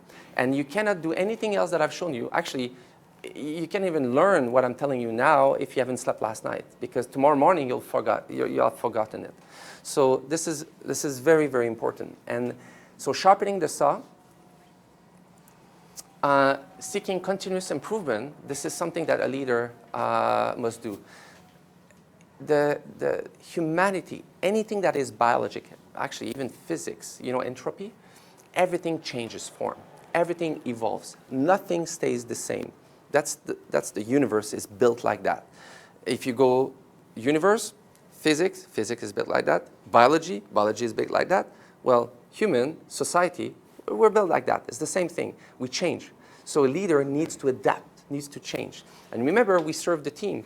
So a leader that comes to me and say, hey, the guy, he didn't understand, my guy didn't understand what I wanted, so that's the reason why we have a live bug, live issue right now. I was like, no, man. The reason why I promoted you leader is because I saw in you, not that you were the best coder, but I saw in you that you had the ability to understand other people. You had some emotional IQ I saw that was above the average, that allows you to communicate clearly to people. So you have to adapt your message. When I speak to an artist about a new game and a new concept, I'll be very, I would say, intense. I'll be very dramatic. You know, I'll even mimic in animation. I'll even mimic what I'm looking for, thing like that. If I start doing this with a software engineer about a very specific task, so say, what the fuck are you doing here? So with a software engineer, I don't go talk to him. I actually send him an email with bullet points, you know? So I'm making, again, caricatural example, but what I mean, it's important to adapt. So someone that you know that is super introvert, that is not going to tell you if he doesn't understand, then you have to do active. You have to be active. So, hey, can you do this? Do you understand exactly? Can you tell me back what I ask you? So I make sure that you understand. But somebody that is super quick, you just try to be as efficient with your word as possible, because if you start being too long, the person is going to check out in his brain. So you have to be very specific. And this is basically what you have to look for when you're a leader, is improving yourself and improving your way that you can communicate with every one of your team.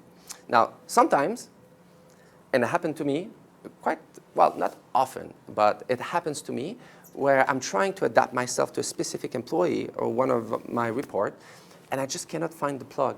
For whatever reason, my personality or the way I try to approach that person is resistant. Something that works super well with him doesn't work with him. And sometimes after trying, if you try too much, the person will feel it. Again, it's about sincerity and about being real. So really, when this happens, I will go to another one of my leaders, and I'll say, hey man, can you help me out? I'm unable to talk to this guy. Because I'm not technical, he just won't listen to me. I mean, he says, yes, boss, yes, boss, yes, boss, but he doesn't do it, and I know he doesn't understand it. So can you help me coach him? Don't tell him I'm sending you. Just do it for me and try to make him see exactly where we're trying to go. So again, it's about improving yourself. The moment a leader thinks he's perfect, he's not a good leader anymore. Because guess what? His team is growing. He has to grow as fast or not faster than his team. So that's very important. Now, those are, has anyone seen my presentation last year? Good. So those last are concepts that I pulled out from a little bit from my presentation last year, just to resume what we've discussed about.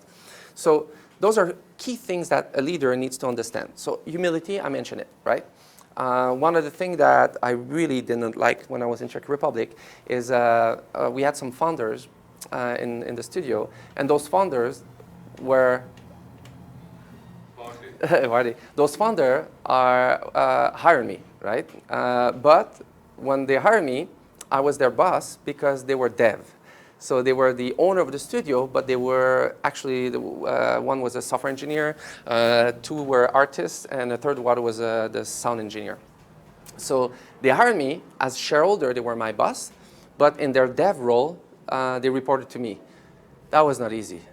That was really, really tough. And one of the things that I failed at getting them to understand, again, they were the owner, they were the founder of the company, was humility, was the fact that even if the founder, even if you're the owner, employees should not have to check you and say, he's looking in a bad mood today, so I'm not going to ask him for this, you know. And when employees try, they have to manage you.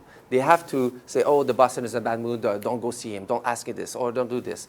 This is something that does not happen in our bubble at GameSys. There's not such a thing as me being in a bad mood. It never happens. I mean, sometimes they'll see that I'm in a bad mood because my ears get red. Their ears get red can mean either I'm super happy, excited, or I'm in a bad mood. It can either be the two things. But they'll see it, but never in my body language, never in my words. This is something that is very, very key. If you're a leader, you're a professional. My father passed away 2 years ago, and when I was in Czech Republic, and no one noticed anything at all. And I was quite close to my father, and I couldn't be with him when he passed away. And this was tough, but I was there, straight face, smiling. And as a leader, you need to be able to compartment those things. I mean, again, perfection doesn't exist in humanity. So I'm saying this now, but I'm pretty sure that just because I said it, one day I'm going to be caught in a bad mood because something's going to happen. Again, it's not about being perfect all the time. It's by understanding that your responsibility as a leader is to be a pillar, is to be the power supply of the studio. So people shouldn't say, oh yeah, okay, I can go talk to him now. You know, people should feel comfortable to talk to you all the time. This one is another one. It's linked with trust. So when I provide someone with a responsibility, I'm like, okay, you have a new responsibility. Well, attached to it comes the authority. So you have the authority to do the task and make the decision in order to answer your responsibility. The thing is, when a leader gives a responsibility to someone but keeps the authority, this is a situation where do the task this way by this time. And when I do that, I'm basically, I am guaranteed to win as a leader, and he's guaranteed to lose as an employee. Why? Because if he succeeds in the task, I said, hey, lucky you did it like I told you. I win in the corporate dominance of things, you know. And if he fails, that you didn't do it the way I said, so that's why it failed, you know. Boom, I still win. I'm sure you've experienced this in one way or another. When I give the responsibility to someone, I'm telling him I'm expecting a result. That's the result I'm measuring. I'm not telling him how to achieve the result. I'm telling him the responsibility, and he has automatically the authority to achieve the result, and that's what I'm measuring, the result. So always authority fused with responsibility. Culture is in the detail. So when I talk to people, it doesn't work with you. When I talk to people, if I go see Sergey and I want to talk to him about his weekend, thing like that, and he's sitting on his desk, I'm going to tell, hey, Sergey, how are you weekend? Cool, cool, cool. And we talk. But if Sergey forgot to do something and make a mistake, I'm going to come to him and say, hey, Sergey. And I'm going to lean to be at the same high level as him, so he doesn't feel that I'm dominating with my body towards him, that I'm actually at the same level. He doesn't feel like, hey, what happened there? What the fuck did you do? And, but you're laughing, guys, but if it has been done to you, you know the feeling is really not cool, really not good. So I'm very careful when you do this. Same thing with praise and redirection. I don't reprimand employee. I'm not their father. I don't see myself above them. They're men, they're women, they have kids like me. We're just different age and we have different skill set. So I don't reprimand them like a teacher or like a father. I redirect their behavior. That's what I do. But I praise in public and I redirect in private all the time. So when someone does good, I'm very glad, and it makes sometimes happily uncomfortable people because I'm praising them in public. They're like, oh, don't do this. But I still see that they are appreciating it. Even more after a year and a half than it was at the first one. But when I want to correct the behavior, then this is done in private. And it's only the person that is impacted knows about it. Or sometimes if the person has is a few levels in the hierarchy below me, then I'll work with that person's leader and I'll coach that leader how to coach that person. So that's very important. And the last one, God, it's tough. This one was hard when I was younger. Now it's even harder. This one, you know it from the news, fake news, real news, perception. Is it, why did we start calling rumors fake news? They're not news, they're rumors, right? But we call them fake news in the internet, on Facebook and all these things. Well, the reality is this mechanic has existed since humanity has existed. Storyteller, people that, a lot of the legend that we know today from 2,000 years ago probably were not that big, probably were not that strong. It's all the rumors that have been exaggerated by people. Well, the thing is, in a studio, in a company, this can kill your company. So I'll give you tons of examples that I do systematically. We have a game room, by the way, in our studio. We have a game room where people can play PlayStation. It's on a big screen TV. And we have a few employees that during lunchtime, they play an hour. So after their lunch, they just play for a while. And I've heard a few times other employees that are not attracted by game, that they like, yeah, these guys are lazy. They play video game all the time. I'm like, okay. So are you going to be in tomorrow at 7? Because these two guys comes in the office at 7 in the morning, and usually quite late. So they actually, within the day, they probably spend more time than you in the office. And what I've just did, I just resynchronized the perception with the reality. Same thing with, these guys. We have one guy that has 2.5 kids, 2 kids, and a third one is about to pop. So this guy works very early in the morning, like really early. And obviously he leaves at 3 because he wants to spend some time with his kids and everything. So he leaves at 3. And again, I heard, always leaving early. I was like, yeah, okay, well, I'm looking forward to see you tomorrow morning at 6:30 in the studio. He actually works the same amount of hour or even more than you. Oh, okay, I didn't know. Well, if you didn't know, you shouldn't open your mouth. You should ask the question and not start the rumor. So leaders, it's our job, as soon as we see those things, to synchronize reality and perception. Synchronize reality and perception. Because if you don't, then those perceptions will become the reality of a lot of people, and then you have to start doing firefight, to solve all those issues. And you're like, but guys, this is not true. Why did it become big like that? It was never true. You guys just went up on a tangent. Well, but if this, then that, then if that, then this, and then it's like, yeah, but the initial if was wrong.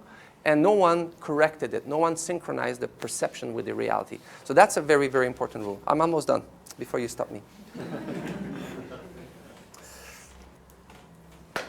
And that's the last part, or the almost last part.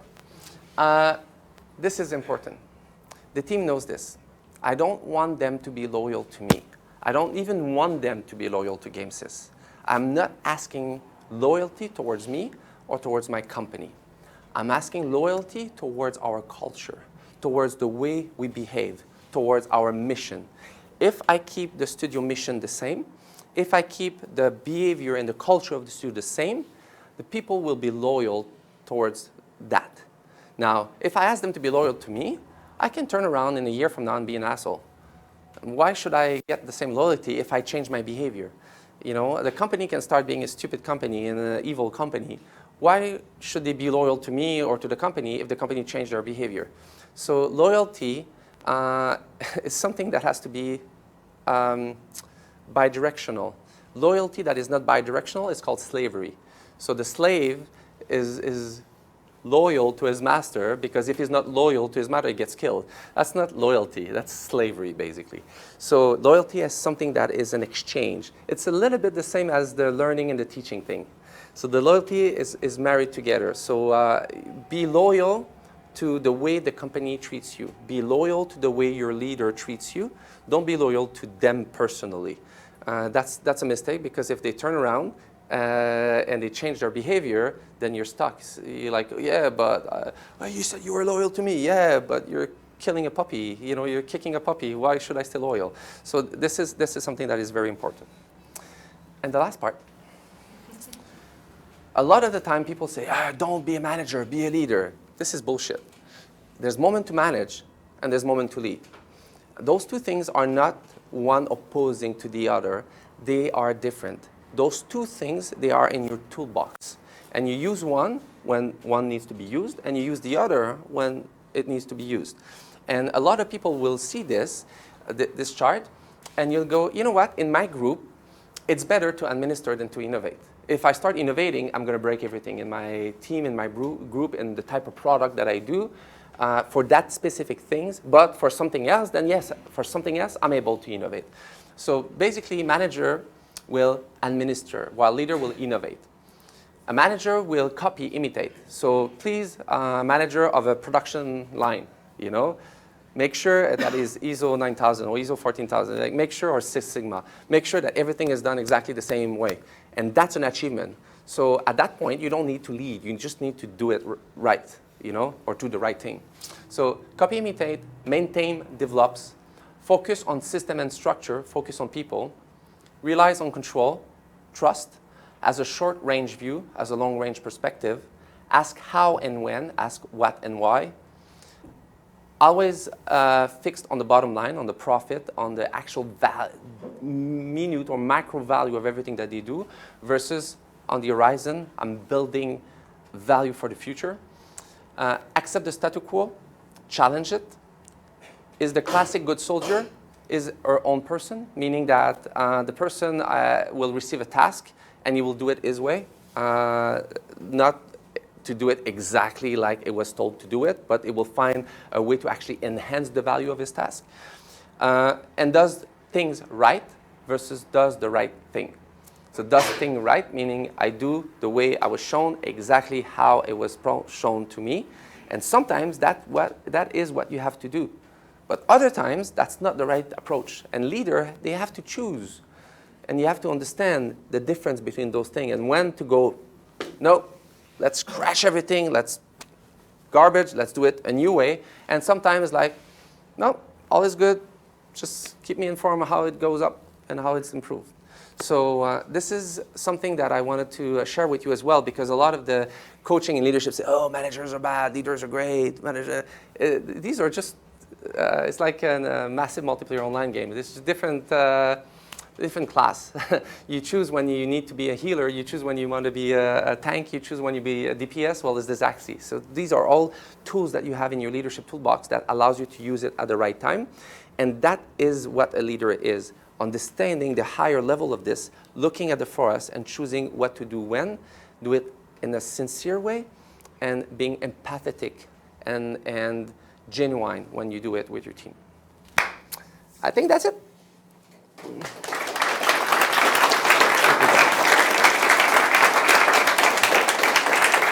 Thank you. Just a heads up, we will announce in a month from now multiple new hire. The studio has grown a little bit more than 3 times in the last 16 months. And we're going to grow at a faster rate for the next 12 months. Because of the transaction, I got even additional news, Kaya. So that's, we most likely will be, again, double the size by next summer. So you should just check out GameSys website for all those, and then we're spread throughout CV.EE, CV and everything. And I'll be doing your first interview, so get ready. I do every single first interview. So if you want to apply, we're looking for a software engineer, artist, animator, QA, etc. And that's it. Sorry, I had to do I almost forgot the. Thank you, guys. Thank you. Nothing. Questions? You haven't a question. No question? To go home and read a book. Good. Another idea. Could we get? As the knowledge of Kyber, I want to know maybe it is known for you because I am citizen of another country. I am foreigner. Sometimes I meet at your city people which are under technical impression. Who is responsible at your town regarding this matter? Because sometimes it is necessary to take this person to the hand and help. I'm You sorry. know about this matter or not? I did not understand I know you. that the Western Union it is open channel. I didn't understand your Absolutely. question. What is the question? Who is responsible for help people who are under technogen impression? There are what? Technogen impression. Technogen? Yes. I don't know what this is. Technogen? As you are cyber specialist, you are at the field of information. You have to know it. Because for to make this, it is necessary to buy time from provider. You know what? Maybe we can have the discussion on one-on-one. It's gonna be better for everyone. So I'll talk to you right after. Maybe anybody. You can ask. You can ask. And guys, this is all for today. I think looking at my outside, we can see our next week. Thank you very much. Thanks.